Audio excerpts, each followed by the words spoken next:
Hello, കാത്തിരിക്കുന്ന ചിത്രങ്ങളുടെ OTT അപ്ഡേഷനാണ് ഇന്നൊരു വീഡിയോ ഭാഗത്ത് ആദ്യമായി അറിയിക്കാൻ പോകുന്നത്. മീന, ശ്രീകാന്ത് എന്നൊക്കെ പ്രധാന കഥാപാത്രങ്ങളായ ചിത്രമായിരുന്നു അനന്തപുരം ഡയറീസ്. ചിത്രം ഈ വരുന്ന സെപ്റ്റംബർ 20 മനോരമ മാക്സ് എന്ന OTT പ്ലാറ്റ്ഫോമിലൂടെ OTT റിലീസ് ചെയ്യുമെന്ന് കൺഫേം ആക്കിയിട്ടുണ്ട്. ചിത്രത്തിൻ്റെ OTT റിലീസിനായി നമുക്ക് കാത്തിരിക്കാം.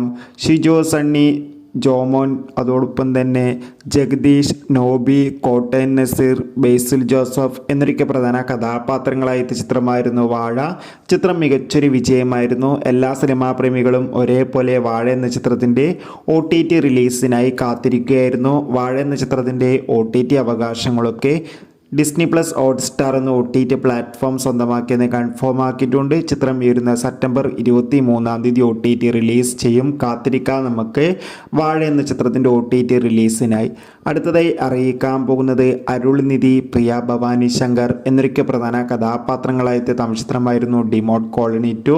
ചിത്രം മികച്ചൊരു വിജയം തന്നെയായിരുന്നു. ചിത്രത്തിൻ്റെ OTT അവകാശങ്ങളൊക്കെ C5 എന്ന OTT പ്ലാറ്റ്ഫോം സ്വന്തമാക്കിയെന്ന് കൺഫേം ആക്കിയിട്ടുണ്ട്. അങ്ങനെ കാത്തിരിപ്പിനൊടുവിൽ ചിത്രം ഈ വരുന്ന സെപ്റ്റംബർ 27 OTT റിലീസ് ചെയ്യുമെന്ന് കൺഫേം ആക്കിയിട്ടുണ്ട്. കാത്തിരിക്കാം ചിത്രത്തിൻ്റെ OTT റിലീസിനായി. സൂരി, അന്നാബൻ എന്നൊക്കെ പ്രധാന കഥാപാത്രങ്ങളായ ചിത്രമായിരുന്നു കൊത്തുകാളി. ചിത്രം ഈ വരുന്ന സെപ്റ്റംബർ 27 സിംപ്ലി സൗത്തിലൂടെ OTT റിലീസ് ചെയ്യുന്നുണ്ട്.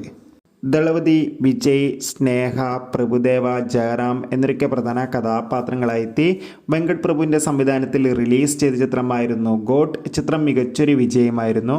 ഏവരുമേറെ ആകാംക്ഷയോടെയാണ് ചിത്രത്തിൻ്റെ റിലീസിനായി കാത്തിരുന്നത്. ചിത്രം ഈ വരുന്ന സെപ്റ്റംബർ മാസമല്ല, ഒക്ടോബർ മാസം 2 മുതൽ നെറ്റ്ഫ്ലിക്സ് എന്ന OTT പ്ലാറ്റ്ഫോമിലൂടെ OTT റിലീസ് ചെയ്യുന്നതായിരിക്കും.